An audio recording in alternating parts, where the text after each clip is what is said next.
وَلَقَدْ يَسَّرْنَا الْقُرْآنَ لِلذِّكْرِ فَهَلْ مِن مُّدَّكِرٍ۔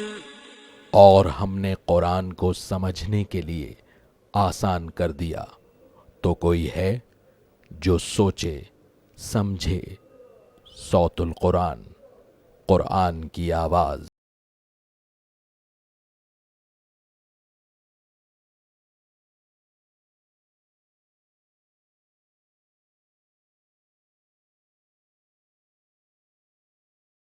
نحمده ونصلي على رسوله الكريم اما بعد فاعوذ بالله من الشيطان الرجيم بسم الله الرحمن الرحيم يا ايها الناس ضرب مثل فاستمعوا له ان الذين تدعون من دون الله لن يخلقوا ذبابا ولو اجتمعوا له وان يسلبهم الذباب شيئا لا يستنقذوه منه ضعف الطالب والمطلوب صدق اللہ العظیم۔ سورۃ الحج آیت نمبر 73 سے ہم اپنا مطالعہ شروع کر رہے ہیں۔ اب یہ اس سورہ مبارکہ کا 10واں اور آخری رکوع ہے، اور قرآن حکیم کے ان مقامات میں سے ہے کہ جہاں اللہ تعالیٰ نے پورے دین کی دعوت اور اس کے تقاضوں کو انتہائی جامعیت اور اختصار کے ساتھ بیان فرمایا ہے۔ 6 آیات اس رکوع میں انشاءاللہ ہم پڑھیں گے، جن میں سے 4 آیات میں ایمان کی دعوت کا ذکر ہے، اور 2 آیات میں پورے کے پورے دین کے تقاضے چند الفاظ میں پیش کیے گئے ہیں۔ پہلی 2 آیات میں توحید کا بیان ہے۔ فرمایا یا ایھا الناس، اے انسانوں، ضرب مثل فاستمعوا لہ، ایک مثال بیان کی جاتی ہے، اسے غور سے سنو۔ ان الذین تدعون من دون اللہ، بے شک جنہیں تم اللہ کے سوا پکارتے ہو، لن یخلقوا ذبابا ولو اجتمعوا لہ، وہ ایک مکھی بھی پیدا نہیں کر سکتے چاہے وہ اس کے لیے سب کے سب جمع ہو جائیں۔ وَإِن يَسْلُبْهُمُ الذُّبَابُ شَيْئًا لَا يَسْتَنقِذُوهُ مِنْهُ، اور اگر مکھی ان سے کچھ چھین لے تو وہ اسے چھڑا بھی نہیں سکتے۔ ضَعُفَ الطَّالِبُ وَالْمَطْلُوبُ، کمزور ہے چاہنے والا بھی اور جس کو چاہا گیا وہ بھی۔ یہ اللہ تعالیٰ نے مشرکین مکہ کے لیے بھی مثال بیان کی کہ جن بتوں کو تم پوج رہے ہو، یہ ایک مکھی بھی پیدا کرنے پر قادر نہیں، اور جو تم نذرانے ان پر چڑھاتے ہو، مکھی اس میں سے کچھ لے کر چلی جائے تو یہ واپس بھی نہیں لے سکتے ہیں۔ تو جو پکار رہا ہے ایسے معبودوں کو وہ بھی کمزور، اور جن جھوٹے معبودوں کو پکارا جا رہا ہے وہ بھی انتہائی کمزور ہے۔ تو یہ ان کی شرک کی اللہ تعالیٰ نے نفی فرمائی۔ نوٹ فرمائیے، اللہ علی کل شیء قدیر ہے۔ اللہ کو چھوڑ کر کسی کو بھی نفع نقصان کا مالک مانا جائے، اس کی کوئی حیثیت نہیں۔ اللہ کو چھوڑ کر کسی سے بھی توقعات وابستہ کر لی جائیں، اس کی کوئی حیثیت نہیں۔ بات صرف ان پتھر کے بتوں کی نہیں ہے، ہر اس شے کی ہے جس کو اللہ کے سوا اختیار کر لیا جائے اور اللہ کے سوا اس کو معبود بنا لیا جائے۔ فرمائے کہ جو پکارنے والے ہیں وہ بھی کمزور، اور جس کو پکارا جا رہا ہے وہ بھی کمزور ہے۔ مزید نوٹ فرمائیے، اس میں ایک اور بات یہ ہے سمجھنے کی کہ انسان کا آئیڈیل اور انسان کا نسب العین جتنا اونچا ہوگا اتنا ہی عمدہ کردار سامنے آئے گا، اور جتنا ہی اس کا آئیڈیل اور نسب العین پست اور نیچا ہوگا اتنی ہی اس کی گری ہوئی شخصیت ہمارے سامنے آئے گی۔ ایک وہ شخص ہے جس کو ذاتی مفادات ہی عزیز ہیں، بس یہی اس کا مقصد ہے، تو ایک بڑا گھٹیا کردار سامنے آئے گا، جو لوگوں پر ظلم کرنے والا ہوگا، جو لوگوں کے ساتھ فراڈ کرنے والا ہوگا۔ لیکن اگر اس سے بڑا کردار ہو کہ نہیں، مجھے اپنی برادری کے لوگوں کے بھی حقوق کا خیال رکھنا ہے، تو ایک بہتر کردار سامنے آئے گا۔ اس سے بڑھ کر کوئی انسانی حقوق کی بات کرے تو اور عمدہ کردار سامنے آئے گا۔ سب سے بہترین کردار محمد کریم صلی اللہ علیہ وسلم کا، آپ کے پیش نظر اللہ کی رضا تھی۔ جب اللہ مقصود ہے تو اللہ کی مخلوق سے بھی محبت ہے، اور مخلوق کو ظلم و ستم سے نجات دلانے کا بھی فریضہ آپ نے انجام دیا۔ تو جتنا اونچا انسان کا آئیڈیل اور نسب العین ہوگا اتنا ہی عمدہ اس کا کردار سامنے آئے گا۔ ما قدر اللہ حق قدرہ، انہوں نے اللہ کی قدر نہ پہچانی جیسا کہ اس کی قدر پہچاننے کا حق تھا۔ ان اللہ لقوی عزیز، بے شک اللہ قوت والا ہے، غالب ہے۔ یعنی انسان اللہ سے کم تر کسی شے پر اس لیے مطمئن ہو جاتا ہے کہ اس کو اللہ کی معرفت حاصل نہیں ہوتی، وہ اللہ کو پہچاننے کی کوشش نہیں کرتا، ورنہ جو اللہ کی معرفت حاصل کر لے وہ کسی اور کے اوپر راضی نہیں ہو سکتا، وہ کسی اور پر مطمئن نہیں ہو سکتا، اسی کہ اللہ ہی ہے جو علی کل شیء قدیر ہے، جو خالق ہے اور مالک ہے اور رازق ہے، اس کے سوا کہاں جا سکتا ہے انسان؟ تو یہ غلط فہمی ہوتی ہے اس وجہ سے کہ انسان کو اللہ کی صحیح طور پر معرفت حاصل نہیں ہوتی۔ اللہ واقعتاً ہمیں اپنے آپ کو پہچاننے کی، اللہ کی معرفت حاصل کرنے کی توفیق عطا فرمائے تاکہ ہم اسی کے ہو رہیں اور ہر قسم کے شرک سے اللہ تعالی ہماری حفاظت فرمائے۔ ان اللہ لقوی عزیز، بے شک اللہ تعالیٰ قوت والا ہے، غالب ہے۔ اس کے بعد ایک آیت میں رسالت کے حوالے سے گفتگو آ رہی ہے۔ اللہ یصطفی من الملائکۃ رسلا ومن الناس، اللہ فرشتوں میں سے اور انسانوں میں سے پیغام پہنچانے والے رسول چن لیتا ہے۔ اب نوٹ فرمائیے، انسانوں میں سے رسول وہی ہیں جن کو ہم رسول کہتے ہیں، فرشتوں میں سے رسول یعنی پیغام پہنچانے والے جبریل امین ہیں علیہ السلام، تو اللہ کا پیغام جبریل امین تک، وہ فرشتوں میں سے رسول یعنی پیغام پہنچانے والے ہیں، اور فرشتے کے ذریعے سے رسولوں تک، اور آخری رسول محمد کریم صلی اللہ علیہ وسلم۔ اللہ یصطفی من الملائکۃ رسلا ومن الناس، اللہ فرشتوں میں سے اور انسانوں میں سے پیغام پہنچانے والے چن لیتا ہے۔ ان اللہ سمیع بصیر، بے شک اللہ تعالیٰ خوب سننے والا، خوب دیکھنے والا ہے۔ اب ایک آیت میں آخرت کا بیان، یعلم ما بین ایدیہم وما خلفہم، اللہ جانتا ہے جو کچھ ان کے سامنے ہے اور جو کچھ ان کے پیچھے ہے، یعنی اس وقت لوگ جو اعمال کر رہے ہیں اللہ اس سے واقف ہے، اور جو ماضی میں لوگ کر چکے ہیں اللہ اس سے بھی واقف ہے۔ وَإِلَى اللَّهِ تُرْجَعُ الْأُمُورُ، اور تمام کاموں کا لوٹنا اللہ ہی کی طرف ہے۔ یہ 4 آیات میں 3 عقائد کا ذکر آ گیا، توحید، رسالت اور آخرت۔ یہ دعوت قرآن کی تمام انسانیت کے لیے، جو اس دعوت کو قبول کر لیں وہ امت مسلمہ میں، نبی کریم صلی اللہ علیہ وسلم کی امت میں شامل ہو جاتے ہیں، جو اس دعوت کو قبول کر لیں وہ اہل ایمان قرار پاتے ہیں، نبی صلی اللہ علیہ وسلم کی امت کا حصہ قرار پاتے ہیں۔ اس لیے اگلی آیت میں اب ان سے خطاب ہے جو اس دعوت کو قبول کر لیں، اور خطاب شروع ہو رہا ہے یا ایھا الذین آمنوا کے الفاظ میں۔ اب 2 آیات میں دین کے حوالے سے 4 تقاضوں کا بیان آ رہا ہے۔ آیت نمبر 77 میں 3 تقاضوں کا بیان ہے، اور آیت نمبر 78 میں بنیادی طور پر ایک ہی تقاضے کا بیان ہے لیکن تفصیل سے۔ یا ایھا الذین آمنوا ارکعوا واسجدوا، اے وہ لوگوں جو ایمان لائے ہو رکوع کرو اور سجدہ کرو، واعبدوا ربکم، اور عبادت کرو اپنے رب کی، وافعلوا الخیر، اور بھلائی کے کام کرو، لعلکم تفلحون، تاکہ تم فلاح پا سکو، یعنی اصل کامیابی تمہیں حاصل ہو جائے۔ 3 باتوں کا ذکر آیا۔ نمبر 1، رکوع اور سجدہ کرو، مراد ہے نماز کی ادائیگی کا اہتمام کرو۔ قرآن حکیم میں نماز کے ارکان کو بیان کر کے نماز مراد لی جاتی ہے، یہاں رکوع اور سجدے سے مراد ہے نماز کا اہتمام۔ ایمان کے بعد پہلا مطالبہ جو بندہ مومن سے ہے وہ نماز کی ادائیگی کا ہے۔ اللہ ہمیں تمام نمازوں کو پابندی سے ادا کرنے کی توفیق عطا فرمائے۔ دوسری بات بیان کی گئی وَاعْبُدُوا رَبَّكُمْ، اور عبادت کرو اپنے رب کی۔ معلوم ہوا کہ نماز سے آگے بھی عبادت مطلوب ہے۔ ایک غلط فہمی ہمارے معاشرے میں کہ نماز، زکوٰۃ، روزہ، حج ان کو کل عبادت سمجھ لیا گیا ہے، یہ درست نہیں۔ یہ اسلام کی بنیادیں، پلرز آف اسلام ہیں، بخاری اور مسلم شریف کی حدیث کے مطابق۔ اس سے اوپر پوری زندگی میں عبادت مطلوب ہے۔ قرآن نے کہا سورۃ الذاریات آیت نمبر 56 میں وَمَا خَلَقْتُ الْجِنَّ وَالْإِنسَ إِلَّا لِيَعْبُدُونَ، میں نے تمام جنات اور انسانوں کو صرف اپنی عبادت کے لیے پیدا کیا۔ تو نماز تو اس عبادت کے لیے بندے کو تیار کرتی ہے۔ دیگر ارکان اسلام، روزہ، زکوٰۃ، حج، پوری زندگی میں اللہ کی عبادت کے لیے بندے کو تیار کرتے ہیں، لیکن یہ عبادت پوری زندگی کے ہر گوشے میں مطلوب ہے۔ نمبر 3، وَافْعَلُوا الْخَيْرَ، اور بھلائی کے کام کرو۔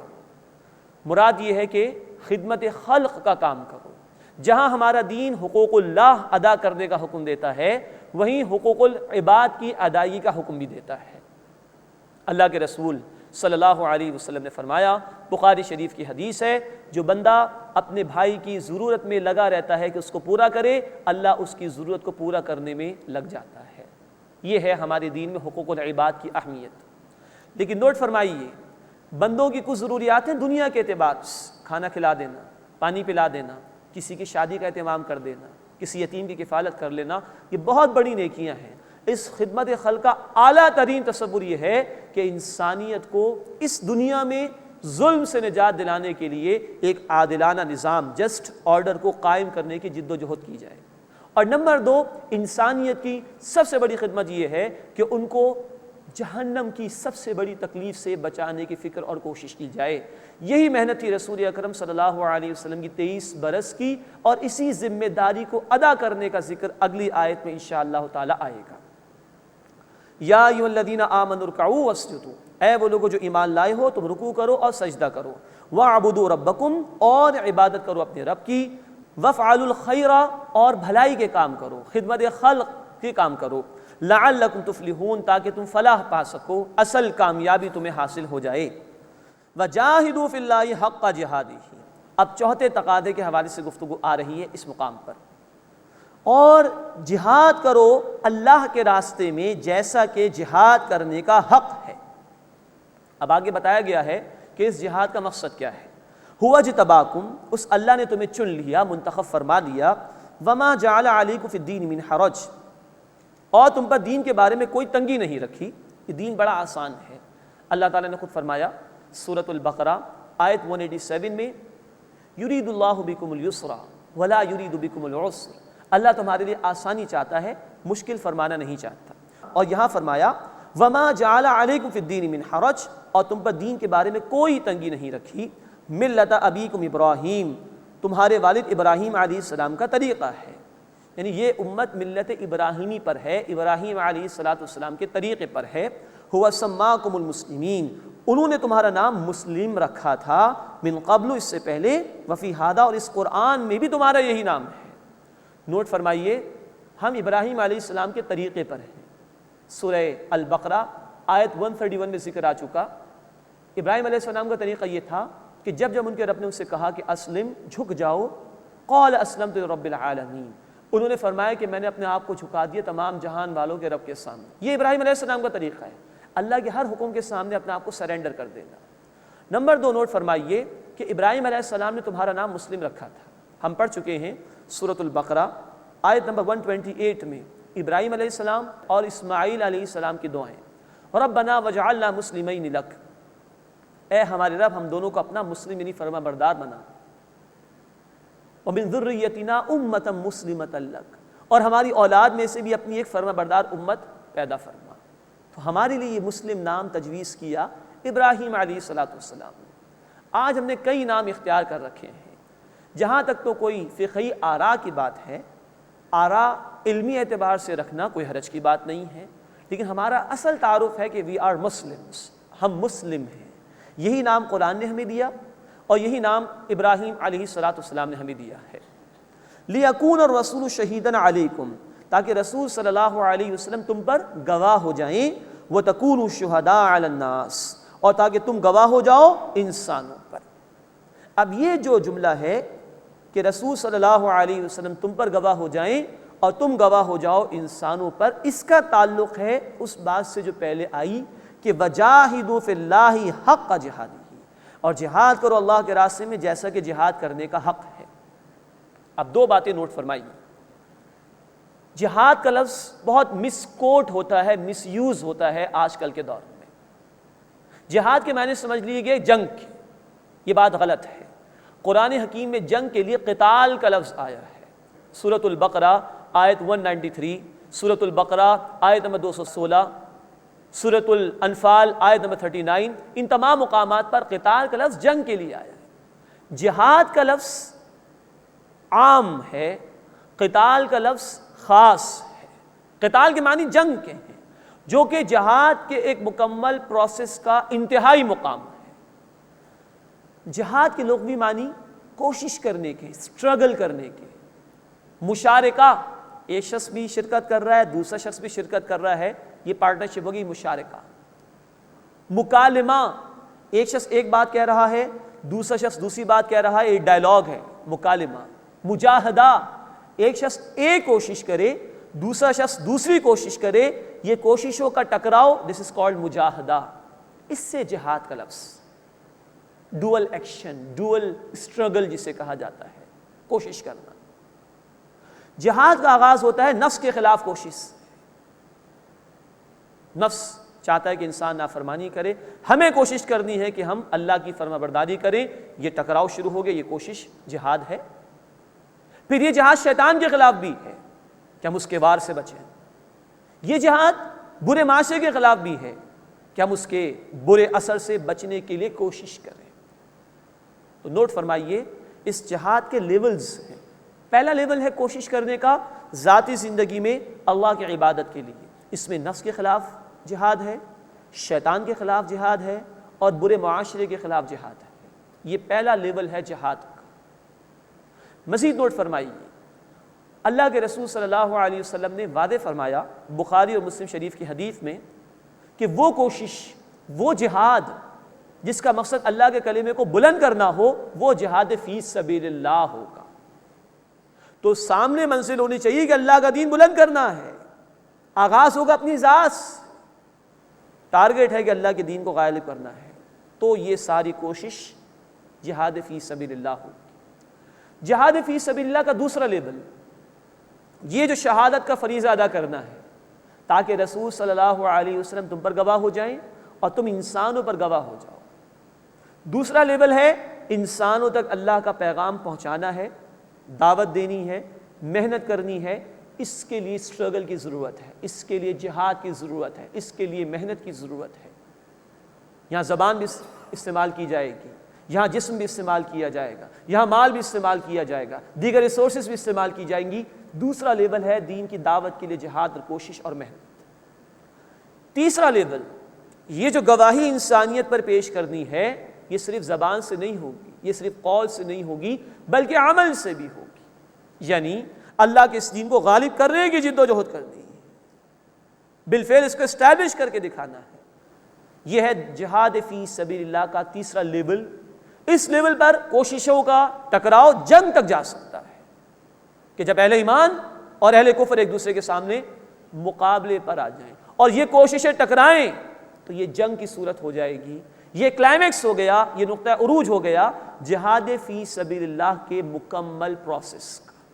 تو پہلے لیول پر ذاتی زندگی میں اللہ کی بندگی کے لیے کوشش، دوسرے لیول پر اللہ کے دین کو عام کرنے کے لیے اسٹرگل اور کوشش، اور تیسرے لیول پر اس گواہی کا تقاضا ہے کہ دین کو غالب کر کے دکھایا جائے، اس کے لیے اسٹرگل اور کوشش، جس میں وہ مقام بھی آتا ہے کہ جب ٹکراؤ ہوتا ہے حق اور باطل کی، ریسورسز کا اور فورسز کا، اس کو قتال کہا ہے، اس کو جنگ کہا ہے قرآن میں۔ تو جہاد از ناٹ ایکویلنٹ ٹو قتال، جہاد اٹس اے ہول پروسیس جس کا نقطہ عروج اور جس کا کلائمیکس ہے قتال یعنی جنگ۔ اور اس پروسیس کا مقصد اگر یہ ہو کہ اللہ کا دین غالب کرنا ہے تو اس پورے پروسیس کا نام جہاد فی سبیل اللہ ہے۔ اور یہاں کہا گیا وَجَاهِدُوا فِي اللَّهِ حَقَّ جِهَادِهِ، اور جہاد کرو اللہ کے راستے میں جیسا کہ جہاد کرنے کا حق ہے۔ اور اس کا ٹارگٹ کیا ہے، اس کا آبجیکٹو کیا ہے؟ لِيَكُونَ الرَّسُولُ شَهِيدًا عَلَيْكُمْ، تاکہ رسول صلی اللہ علیہ وسلم تم پر اللہ کے دین کے گواہ ہو جائیں، وَتَكُونُوا شُهَدَاءَ عَلَى النَّاسِ، اور تم انسانوں پر دین کے گواہ ہو جاؤ۔ نوٹ فرمائیے، اللہ کے رسول صلی اللہ علیہ وسلم یہ گواہی اپنے قول سے بھی دے کر گئے، اپنے عمل سے بھی دے کر گئے۔ Now we are responsible to convey the message of Allah subhanahu wa ta'ala to whole humanity۔ اب انسانیت تک اللہ کا پیغام پہنچانا یہ ہماری ذمہ داری ہے، اپنے قول سے بھی اور اپنے عمل سے بھی۔ یہ 23 برس کی محنت تھی محمد کریم صلی اللہ علیہ وسلم کی۔ یہ ہے جو چوتھا تقاضا گیا، نماز قائم کرو، پوری زندگی میں بندگی کرو، خدمت خلق کے کام کرو، اور اب جہاد فی سبیل اللہ کرو۔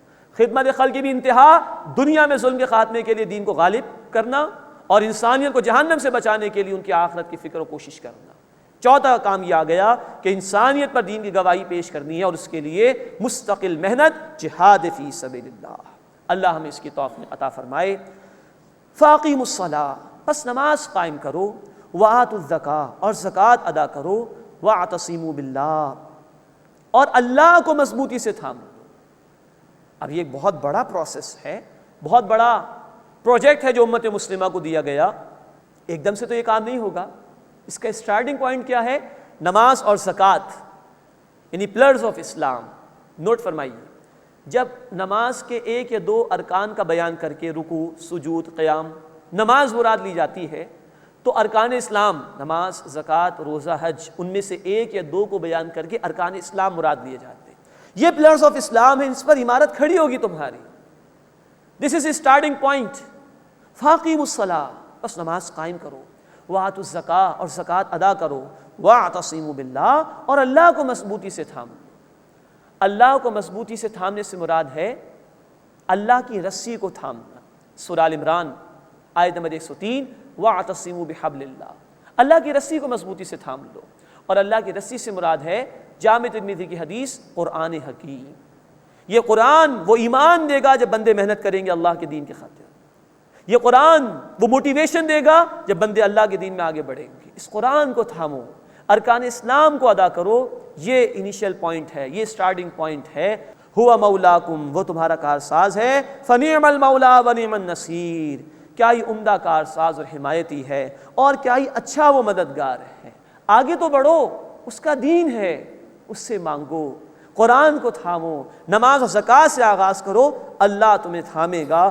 اٹھ بان کمر کیا ڈرتا ہے، پھر دیکھ خدا کیا کرتا ہے۔ اللہ ہمیں آگے بڑھنے کی توفیق عطا فرمائے، ذاتی زندگی میں نماز کا اہتمام کرنے، عبادت کا پوری زندگی میں اہتمام کرنے کی توفیق عطا فرمائے۔ اللہ ہمیں خیر کے کام ادا کرنے کی توفیق عطا فرمائے۔ اللہ ہمیں جہاد فی سبیل اللہ کی توفیق عطا فرمائے، اور اللہ ہمیں انسانیت تک اپنے پیغام کو ہمیں اپنے قول اور اپنے عمل سے پہنچانے کی توفیق عطا فرمائے۔ بسم اللہ الرحمن الرحیم۔ قد افلح المؤمنون۔ اب اس کے بعد سورۃ المؤمنون کا آغاز ہو رہا ہے۔ یہ سورہ مبارکہ مکی سورت ہے، اور اس میں توحید، آخرت اور رسول صلی اللہ علیہ وسلم کی اطاعت کے حوالے سے گفتگو آئی ہے، اور سابقہ قوموں کے واقعات کو بھی اللہ تعالیٰ نے بیان فرمایا ہے۔ پہلے رکوع میں انشاءاللہ ہم دیکھیں گے کہ ایک بندہ مومن کی بنیادی صفات کو، بہت خوبصورت صفات ہیں لیکن بیسک کوالٹیز ہیں، ان کو بیان کیا گیا ہے۔ انسان کی تخلیق کے مراحل کا بیان بھی ہے، اور اللہ کی قدرتوں کو بھی بیان کیا گیا ہے۔ قد افلح المؤمنون، یقیناً کامیاب ہو گئے ایمان لانے والے، یا فرمائے کہ ایمان لانے والے فلاح پا گئے، کامیاب ہو گئے۔ فلاح، اس لفظ کو سمجھنا بہت ضروری ہے، یہ کئی مرتبہ قرآن حکیم میں استعمال ہوا۔ فلاحن کہتے ہیں کسان، جو زمین کو جب ہل چلاتا ہے تو پھاڑتا ہے، اس میں بیج بوتا ہے، اس کے بعد فصل اگتی ہے۔ فلاح کے اندر کو پھاڑنے کا مفہوم داخل ہے۔ مراد یہ ہے، ایک ہے ہمارا جسم جس کے اپنے تقاضے ہیں، ایک ہے ہماری روح جس کے اپنے تقاضے ہیں۔ کامیابی اس میں ہے کہ انسان روح کے تقاضوں پر عمل درآمد کرے۔ اسی طرح ایک یہ دنیا ہے، اس کا ظاہری پردہ، اور ایک اس کے پیچھے اصل حقیقت ہے جو دراصل حقیقت ہے۔ تو کامیابی یہ کہ انسان اس جسم کے خول کو پھاڑ کر روح کو بیدار کرے اور اس کے تقاضوں پر عمل کرے۔ انسان اس دنیا کے ظاہری پردے کو چاک کر دے اور اس کے پیچھے جو حقیقت ہے اس کو سمجھنے کی کوشش کرے اور اس کے تقاضوں پر عمل کرنے کی کوشش کرے۔ یہ ہے فلاح، یہ ہے اصل کامیابی۔ قد افلح المؤمنون، یقیناً کامیاب ہو گئے ایمان لانے والے۔ اب ان کی صفات کا بیان آ رہا ہے۔ الذین هم فی صلاتهم خاشعون، وہ جو اپنی نمازوں میں عاجزی اختیار کرنے والے ہیں۔ نوٹ فرمائیے، پہلی صفت بیان ہوئی نماز کے حوالے سے۔ جب یہ صفات مکمل ہوں گی آیت نمبر 9 پر، تب بھی نماز کا ذکر آئے گا۔ تو مومن کے شب و روز نمازوں کے ساتھ جڑے ہوئے ہیں، اس کے اوقات کا تعین نمازوں کے ہی ساتھ ہوتا ہے، اور مومن اسی وقت مومن ہے جبکہ وہ نماز کا پابند ہو۔ لیکن نوٹ فرمائیے، یہاں یہ نہیں کہا کہ نماز ادا کرنے والے کامیاب ہوں گے، یہاں کہا کہ نمازوں میں عاجزی اختیار کرنے والے کامیاب ہوں گے۔ وہ نماز جس میں عاجزی ہو، دل بھی اللہ کے حضور جھکا ہوا ہو، اعضاء بھی جھکے ہوئے ہوں، پورا وجود اللہ کے سامنے جھکا ہوا ہو، عاجزی ہو، انکساری ہو، توجہ اللہ کی طرف ہو، سکون کے ساتھ نماز بندہ ادا کر رہا ہو، اطمینان کے ساتھ ادا کر رہا ہو، گویا اللہ سے کلام کر رہا ہو۔ الصلاۃ معراج المؤمنین، یہ نماز تو مومن کی معراج ہے نا، حدیث میں بتایا گیا۔ اس کیفیت کے ساتھ جو نماز ہے ان کے لیے کہا گیا کہ وہ کامیاب ہوں گے۔ اللہ ہمیں یہ کیفیت حاصل کرنے کی توفیق عطا فرمائے۔ جب ہم اطمینان کے ساتھ نمازوں میں اس کے ارکان کو ادا کریں گے انشاءاللہ، ہم سمجھ کے نماز ادا کریں گے۔ کیا ہی اچھا ہوگا جو سورتیں ہم پڑھتے ہیں، جو تسبیحات ہم پڑھتے ہیں، ان کا ترجمہ بھی ہم یاد کر لیں، تو بہت اچھا ہو جائے گا اس اعتبار سے کہ توجہ نمازوں میں بڑھ جائے گی۔ اللہ ہمیں یہ عاجزی ہماری نمازوں میں اختیار کرنے کی توفیق عطا فرمائے۔ پہلی صفت آئی کہ الذین هم فی صلاتہم خاشعون، وہ اپنی نمازوں میں عاجزی اختیار کرنے والے ہیں۔ دوسری صفت کا بیان آ رہا ہے والذین هم عن اللغو معرضون، اور وہ لغو یعنی بیکار باتوں سے اعراض کرنے والے ہیں۔ یہ بڑی اہم بات ہے۔ مومن کا تو ایمان ہے کہ اصل زندگی آخرت کی، اس کو تو معلوم ہے کہ دنیا ایک عارضی ٹھکانہ ہے، فانی دنیا ہے، یہاں کھیل تماشے کے لیے نہیں بھیجا اللہ نے، یہاں اللہ نے امتحان کے لیے بھیجا ہے، آخرت کی تیاری کے لیے بھیجا ہے۔ تو ایک بندہ مومن پھونک پھونک کے قدم اٹھاتا ہے، سوچ سوچ کر بولتا ہے، کیونکہ اسے معلوم ہے کہ اس کا جواب دینا ہے۔ ہر قدم اٹھانے سے پہلے 100 مرتبہ سوچتا ہے، کیونکہ اس کو پتہ ہے کہ اس کا جواب دینا ہے۔ فرمایا والذین هم عن اللغو معرضون، اور وہ جو لغو یعنی بیکار باتوں سے بچتے ہیں۔ آخرت پیش نظر ہو تو انسان دنیا میں دل لگی میں نہیں لگے گا، فضولیات میں مبتلا نہیں ہوگا، لیکن آخرت پیش نظر نہ ہو تو پھر دنیا کی رنگینی میں انسان کھو جاتا ہے۔ اللہ کے حبیب صلی اللہ علیہ وسلم نے فرمایا، جامع ترمذی کی حدیث، بندے کے خوبصورت اسلام کی علامت یہ ہے کہ وہ بیکار باتوں کو چھوڑ دے، ہر وہ بات جس میں نہ دنیا کا کوئی جائز فائدہ ہو نہ آخرت کا کوئی فائدہ ہو، اس کو ترک کر دے۔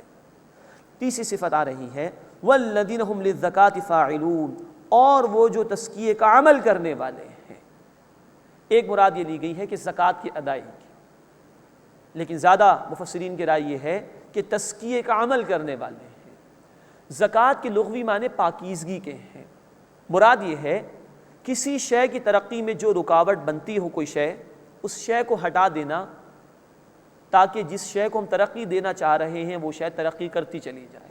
مال یہی کام کرتا ہے کہ جو پرانے پتے ہوتے اسے توڑ دیتا ہے، کانٹوں کو نکال دیتا ہے تاکہ پانی اور کھاد سے تمام تر توانائی اچھے پتوں کو اور اچھی اور تازہ شاخوں کو ملے۔ تزکیے کا عمل یہ ہے کہ ایک بندہ مومن کی روحانی ترقی میں، اللہ سے تعلق میں جو شے بھی رکاوٹ بنے اس کو دور کر دینا تاکہ وہ اللہ سے قریب ہو سکے۔ یہ تزکیے کا عمل ہے۔ ہر برائی کا کام اللہ سے دور کر دینے والا ہے، اس کو ترک کر دینا یہ تزکیہ ہے۔ زکوٰۃ کا بھی کام یہی ہے۔ زکوٰۃ دل میں سے مال کی محبت کو نکال دیتی ہے تو بندہ اللہ سے قریب ہو سکتا ہے، اور زکوٰۃ مال کو بھی پاک کر دیتی ہے۔ فرمایا والذین هم للزکاۃ فاعلون، اور وہ جو تزکیے کا عمل کرنے والے ہیں۔ چوتھی صفت آ رہی ہے والذین هم لفروجہم حافظون، اور وہ جو اپنی شرمگاہوں کی حفاظت کرنے والے ہیں۔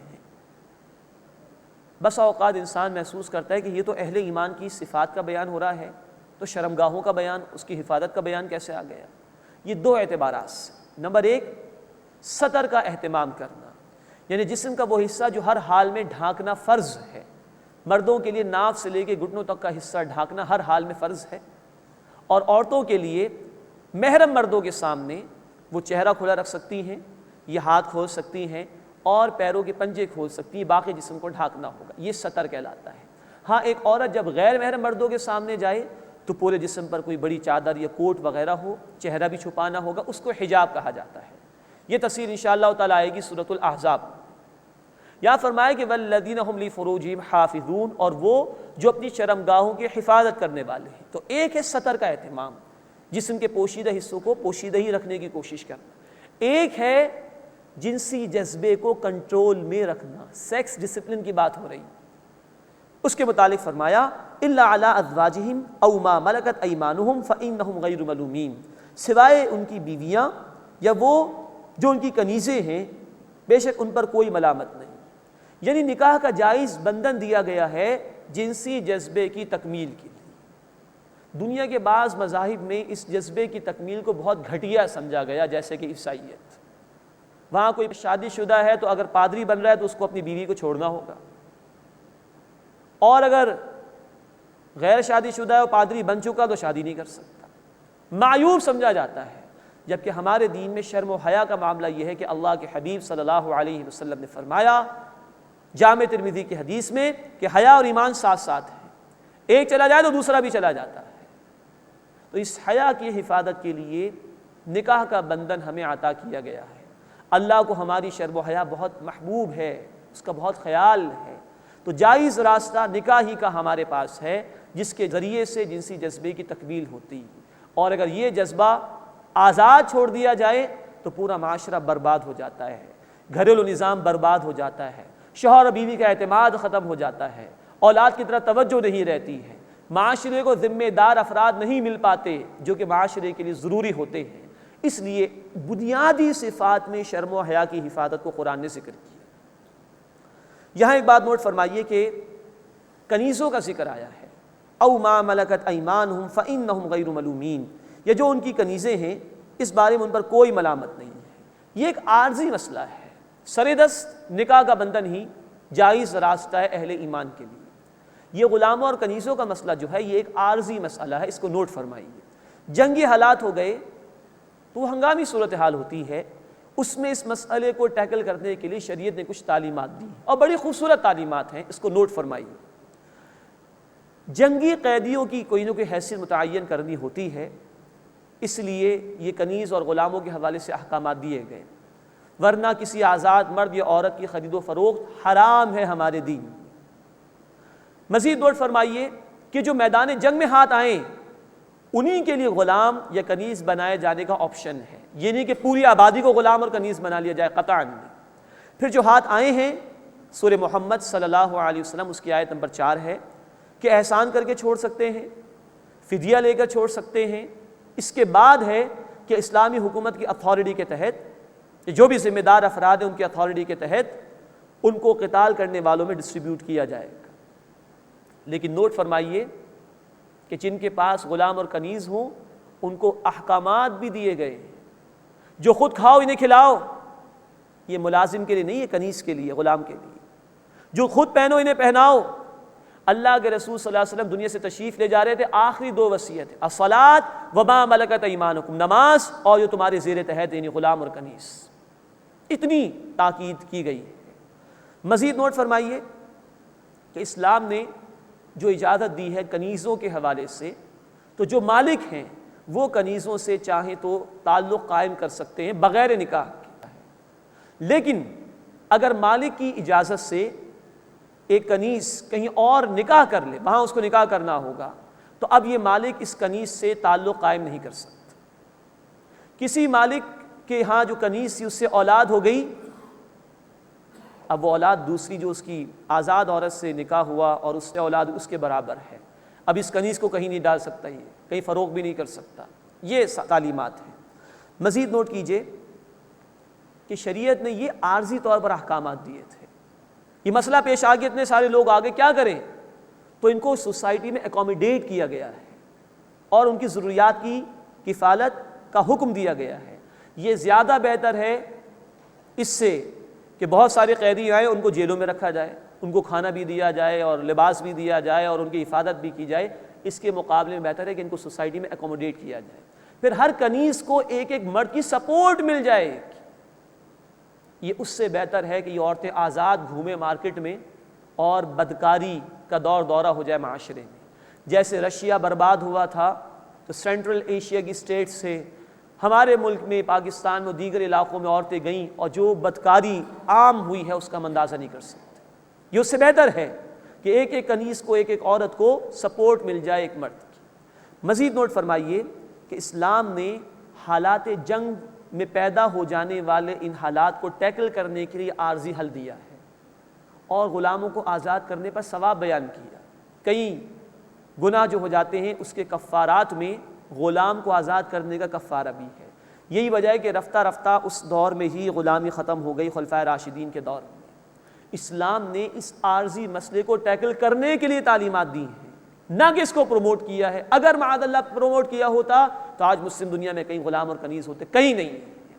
تو عارضی مسئلہ ہے۔ ہاں مستقبل میں جنگیں ہونے والی ہیں، احادیث میں ذکر ہے، تو اگر کبھی ایسا معاملہ پیش آئے گا تو ان تعلیمات کے مطابق عمل ہو جائے گا۔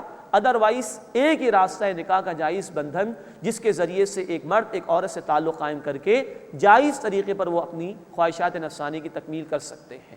یہ تعلیمات ہیں ہمارے دین کی، اس لیے ضروری ہیں کہ بعض لوگ ان پر اعتراضات کرتے ہیں، تفاصیل سامنے نہیں ہوتی تو خود بھی گمراہ ہوتے ہیں، دوسروں کو بھی گمراہ کرنے کی کوشش کرتے ہیں۔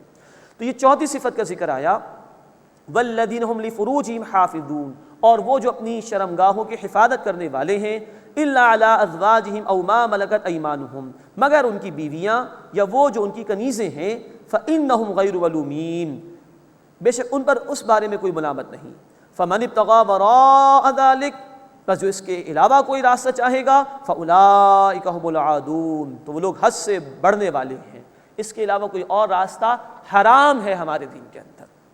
والذین هم لاماناتہم وعہدہم راعون، اور وہ لوگ جو اپنی امانتوں اور اپنے وعدوں کا لحاظ رکھنے والے ہیں۔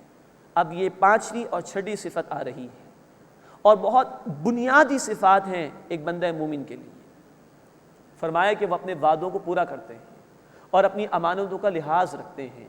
یہی دو صفات ہے کہ جس سے کسی انسان کے کردار کا ہم ٹیسٹ لے سکتے ہیں کہ وہ کتنا صاحب کردار آدمی ہے، کتنا کردار اس کا عمدہ ہے۔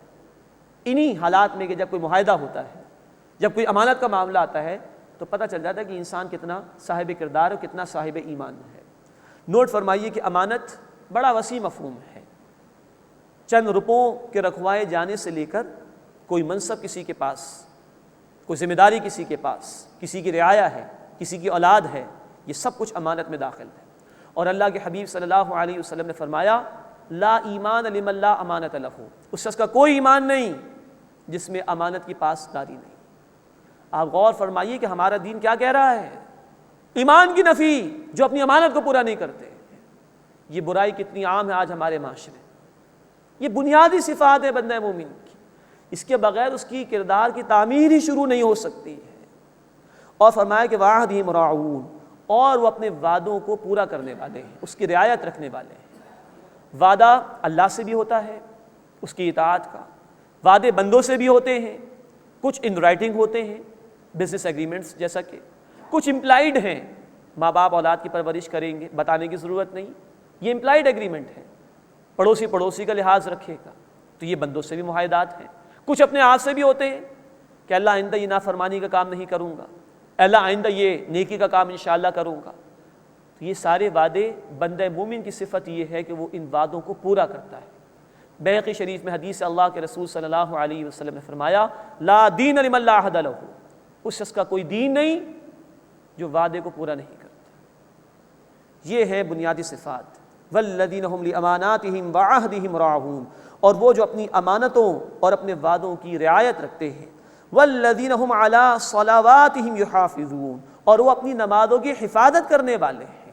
دیکھیے آیت نمبر 2 سے یہ صفات شروع ہوئی تھی، نماز کا ذکر تھا، اب آیت نمبر 9 میں پھر نماز کا ذکر آ گیا، لیکن فرمایا کہ یحافظون، حفاظت کرنے والے ہیں، یعنی ان کے اوقات پر ادا کرتے ہیں، پابندی سے ادا کرتے ہیں، یعنی کہ جب دل چاہا کچھ ادا کر لیں، کچھ نہیں، پابندی سے وقت پر ادا کرتے ہیں، آداب کے ساتھ۔ پھر مردوں کے لیے جماعت کی پابندی لازم ہے تو جماعت کے ساتھ ادا کرتے ہیں، یہ ہے حفاظت نماز۔ یہ صفات جب مکمل ہوئی تو فرمایا، اولئک هم الوارثون، یہی لوگ وارث ہیں، الذین یرثون الفردوس، جو فردوس کے وارث ہوں گے، ہم فیہا خالدون، وہ اس میں ہمیشہ ہمیشہ رہیں گے۔ اندازہ کیجئے اللہ کہہ رہے ہیں وارث ہیں جنت کے، اور بخاری شریف کی حدیث ہے کہ فردوس جنت کا اعلیٰ ترین مقام ہے۔ جو یہ صفات اختیار کریں گے ان کو اللہ یہ مقام عطا فرمائے گا۔ اللہ ہمیں ان صفات کا مصداق بننے کی توفیق عطا فرمائے اور انہیں اختیار کرنے کی توفیق عطا فرمائے۔ مزید نوٹ فرمائیے کہ یہی صفات بیان ہوئی ہیں سورۃ المعارج آیت نمبر 19 سے لے کے آیت نمبر 35 تک۔ اس کے بعد اب پھر انسان کی تخلیق کے مراحل کا ذکر آ رہا ہے، کچھ ہم پڑھ چکے ہیں سورۃ الحج آیت نمبر 5 کی روشنی میں۔ وَلَقَدْ خَلَقْنَا الْإِنسَانَ مِنْ سُلَالَةٍ مِّن طِينٍ، اور بے شک ہم نے انسان کو مٹی کے جوہر سے پیدا کیا۔ اللہ نے خاص اہتمام سے آدم علیہ السلام کی تخلیق فرمائی۔ ثُمَّ جَعَلْنَاهُ نُطْفَةً فِي قَرَارٍ مَّكِينٍ، پھر ہم نے اسے مضبوط جگہ میں نطفہ ٹھہرا دیا۔ مراد ہے کہ رحم مادر، یوٹرس، جو کہ بیک مسل سے سپورٹڈ ہوتا ہے۔ بظاہر عورت کو اللہ نے کمزور پیدا کیا، لیکن یہاں فرمایا کہ مضبوط جگہ میں اس یوٹرس کو، رحم مادر کو بیک مسلز کے ذریعے سے اللہ نے سپورٹ دے کر مضبوط کیا ہے۔ ثم خلقنا النطفة علقة، پھر ہم نے نطفے کو علقہ بنایا۔ فخلقنا العلقة مضغة، پھر ہم نے علقہ کو مضغہ یعنی بوٹی بنایا۔ فخلقنا المضغۃ عظاما، پھر ہم نے بوٹی سے ہڈیاں بنائیں، فکسونا العظام لحما، پھر ہم نے ہڈیوں کو گوشت پہنایا، ثم انشأناه خلقا آخر، پھر ہم نے اسے ایک نئی تخلیق میں اٹھا کر کھڑا کر دیا، فتبارک اللہ احسن الخالقین، بس اللہ بابرکت ہے بہترین پیدا فرمانے والا۔ یہ وہ مقام ہے کہ آج ایمبریولوجی کے ماہرین دنگ ہیں کہ قرآن نے 1400 برس پہلے کتنی باریک بینی کے ساتھ انسان کی تخلیق کے مراحل کو بیان فرمایا ہے۔ بخاری شریف اور مسلم شریف کی روایت میں وضاحت ہے کہ 40 دن نطفہ، 40 دن علقہ اور 40 دن مضغہ رہتا ہے، 120 دن 4 مہینے مکمل ہو جاتے ہیں، پھر اللہ کی طرف سے فرشتہ بھیجا جاتا ہے جو انسان کے اندر روح پھونک دیتا ہے، اب مکمل ہوئی یہ تخلیق۔ یہ جو فرمائیں گے ثم انشأناه خلقا آخر، پھر ایک نئی تخلیق میں اس کو کھڑا کر دیا، یہ ہے روح کے پھونکے جانے کا ذکر۔ یہاں مزید نوٹ کیجئے کہ علقہ اس کے معنی کسی معلق شے کے ہیں، لٹکی ہوئی شے۔ مرد کی جانب سے جو حصہ جاتا ہے نطفے کا، اس میں اسپرم ہوتا ہے، عورت کی جانب سے جو حصہ آتا ہے اس میں جز ہے، اس کو اووم کہا جاتا ہے۔ ان دونوں کے ملاپ سے ایک شے بنتی ہے جس کو زائگوٹ کہا جاتا ہے۔ یہ مکسچر جو ہے گویا کہ یہ رحم مادر کی دیوار پر، یوٹرس کی دیوار پر جا کے لٹک جاتا ہے لیچ جوں کی طرح، اور وہاں سے پھر یہ اپنی غذا کو حاصل کرتا ہے۔ 1400 برس پہلے کوئی دوربین بھی موجود نہیں تھی، قرآن بیان کر رہا ہے اس کو، یہ اللہ کا کلام ہے، اس میں کوئی شک نہیں ہے۔ فرمائے کہ فخلقنا المضغۃ عظاما، پھر ہم نے بوٹی سے ہڈیاں بنائیں، فکسونا العظام لحما، پھر ہم نے ہڈیوں کو گوشت پہنایا۔ سورہ حج آیت نمبر 5 کے مقابلے میں یہ کچھ تفصیل زیادہ ہے، باریک بینی کے ساتھ اللہ ایک ایک شے کو جانتا ہے۔ نوٹ فرمائیے کہ جب یہ تخلیق کا عمل جاری ہوتا ہے تو 7ویں ہفتے میں ہڈیاں بنتی ہیں اور 8ویں ہفتے میں گوشت چڑھنے کا عمل شروع ہوتا ہے۔ یہ آج سائنس بھی بتا رہی ہے، اللہ 1400 برس پہلے بیان کر رہے ہیں۔ ثم انشأناه خلقا آخر، پھر ہم نے اسے ایک نئی تخلیق میں اٹھا کر کھڑا کر دیا، فتبارک اللہ احسن الخالقین، بس اللہ برکت والا ہے بہترین پیدا فرمانے والا۔ ثم انکم بعد ذلک لمیتون، پھر بے شک اس کے بعد تم ضرور مرنے والے ہو۔ ثم انکم یوم القیامت تبعثون، پھر یقیناً تم قیامت کے دن دوبارہ کھڑے کیے جاؤ گے۔ جو ان مراحل سے گزار رہا ہے وہ اس پر قادر ہے کہ دوبارہ تمہاری تخلیق فرمائے اور قیامت کے دن دوبارہ تمہیں کھڑا کر دے۔ وَلَقَدْ خَلَقْنَا فَوْقَكُمْ سَبْعَ طَرَائِقَ، اور یقیناً ہم نے تمہارے اوپر 7 آسمان یا 7 راستے بنائے۔ اوپر تلے آسمان ہیں لیکن اس کی اصل حقیقت اللہ ہی کے علم میں ہے۔ وَمَا كُنَّا عَنِ الْخَلْقِ غَافِلِينَ، اور ہم تخلیق سے غافل نہیں۔ وَأَنزَلْنَا مِنَ السَّمَاءِ مَاءً بِقَدَرٍ، اور ہم نے آسمان سے پانی اتارا ایک اندازے کے ساتھ۔ 70% پانی ہے زمین پر، اللہ اتنا ہی برساتا ہے کہ پانی اتنا ہی رہے، زیادہ ہو جائے تو آبادیاں برباد، کم ہو جائے تو مسائل پیدا ہو جائیں۔ بقدر ایک اندازے کے ساتھ۔ فَأَسْكَنَّاهُ فِي الْأَرْضِ، پھر ہم نے اس کو زمین میں ٹھہرایا۔ وَإِنَّ عَلَىٰ ذَهَابٍ بِهِ لَقَادِرُونَ، اور بے شک ہم اس کو لے جانے پر بھی قادر ہیں، ختم کر سکتا اللہ اس سب کو۔ فَأَنشَأْنَا لَكُمْ بِهِ جَنَّاتٍ مِّن نَخِيلٍ وَأَعْنَابٍ، بس ہم نے پیدا کیے اس سے تمہارے لیے کھجوروں اور انگوروں کے باغات۔ لَكُمْ فِيهَا فَوَاكِهُ كَثِيرًا، تمہارے لیے ان میں بہت سے میوے ہیں۔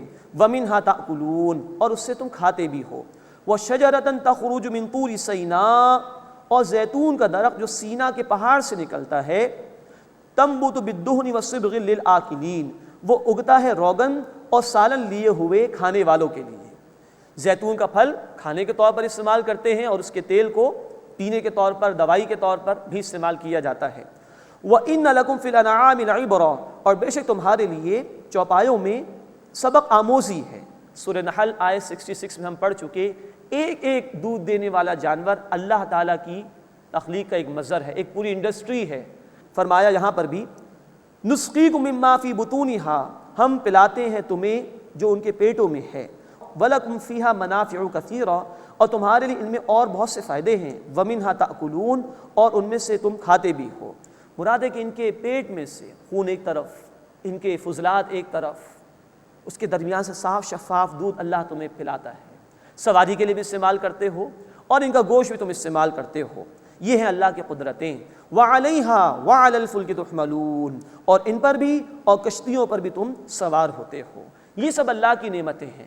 بیان کا مقصد یہ کہ اللہ کے بندے ان پر غور و فکر کریں اور اس کے ذریعے سے اللہ کی معرفت حاصل کریں اور اللہ کا شکر ادا کریں۔ اللہ ہمیں اپنی ان نشانیوں پر غور و فکر کرنے کی توفیق عطا فرمائے اور اپنے شکر گزار بندوں میں شامل فرمائے۔ آمین یا رب العالمین۔ وآخر دعوانا ان الحمد للہ رب العالمین۔